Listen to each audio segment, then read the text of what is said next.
The seventh artistic movement is symbolism.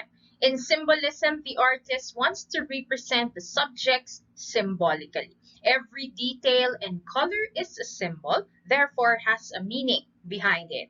In the painting Anxiety by Edward Munch, the faces show despair and the dark colors show a depressed state. Many critics also believe it's meant to show the emotions of heartbreak and sorrow. The eighth artistic movement is Cubism. Our example for Cubism is Girl with a Mandolin by Pablo Picasso, 1910. Now, Cubism is a style where the subject is first reduced into cubes and then flattened down to two-dimensional shapes. It was Pablo Picasso who started or pioneered the movement of Cubism. The last artistic movement, we have Surrealism. Our example is This Is Not a Pipe by René Magritte, 1929. Now, Surrealism is similar to Symbolism in a way because just like the latter, the former presents its subjects as symbols which has a meaning behind it. The difference is that Surrealism is more eccentric than Symbolism because it teaches you to use your logic when it comes to analyzing the meaning behind the painting. Now, just like in this painting, why is the title This Is Not a Pipe when in fact the subject is a tobacco pipe? So use your logic. Now, what is the explanation? Why is the title This Is Not a Pipe when the subject is a tobacco pipe? It is because the subject is not a pipe. When you say pipe, this is a pipe, this is something that I can hold. Okay, it is concrete. But as you can see, it is only not a pipe, but a picture or a painting of a pipe. Again, it's basically logic. So this is not a pipe because it is a painting only or a picture of a pipe. For the last part of our discussion, I would be tackling how to critique an artwork.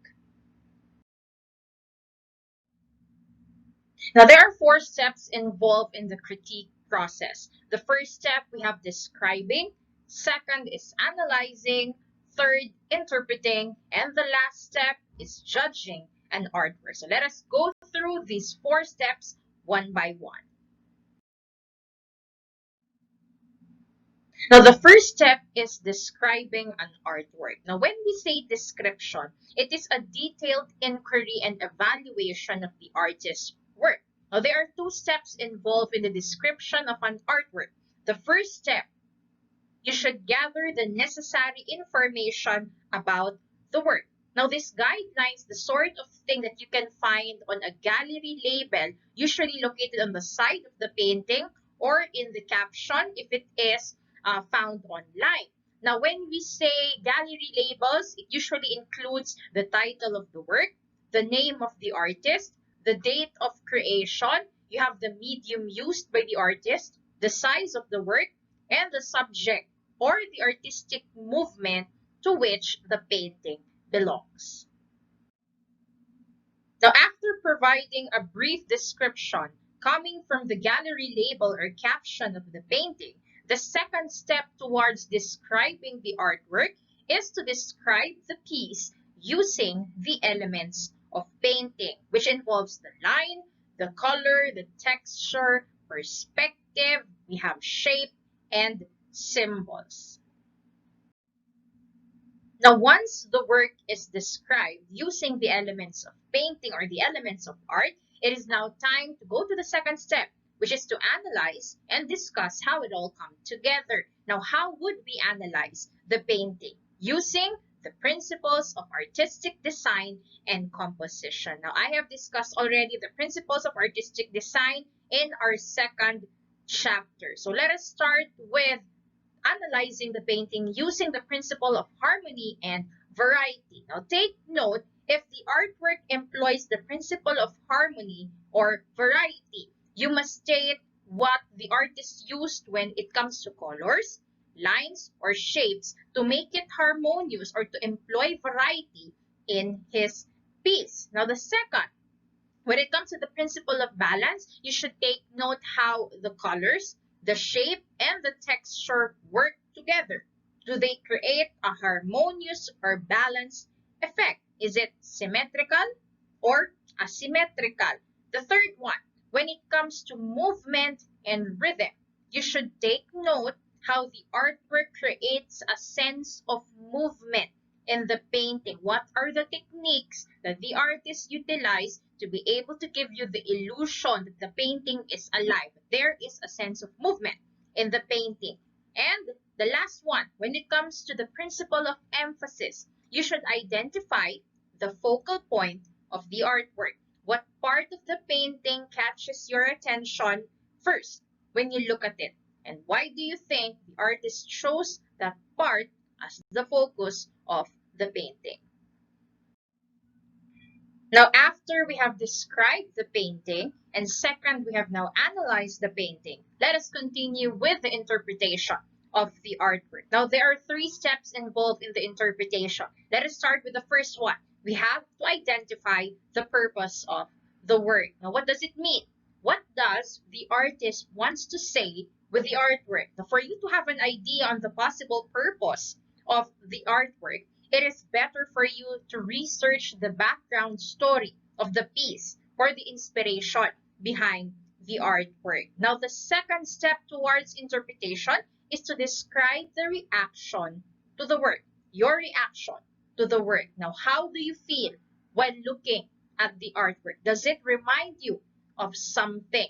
And the last step towards interpretation is to support your interpretation with examples. Use examples from your description and analysis of the artwork to clarify why you think and feel the way you do about the piece. Or you can even use your own experiences as an example to give the interpretation a personal touch.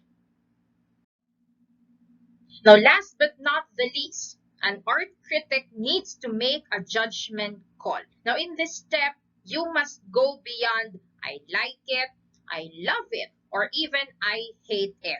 You should have an explanation for it. You should provide an explanation. Now, there are two steps involved in the judgment of an artwork. The first one, you have to decide whether the artwork is successful or not. Now, what is the meaning of successful or not? For instance, is the artwork successful or not when it comes to conveying the message the artist intended? Was the composition, the color, and line quality successful in, say, representing the artistic movement to which the artwork belonged to? So you can use those guide questions to decide whether the artwork is successful or not. And the second step, you should summarize why the work is successful or not. Why do you think this, the artwork is successful or not?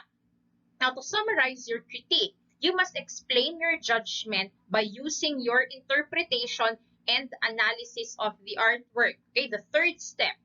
And because we are providing a constructive form of critique, you must end with the aspects of the artwork that needs to be improved so that he or she can use it when he or she creates his next artwork.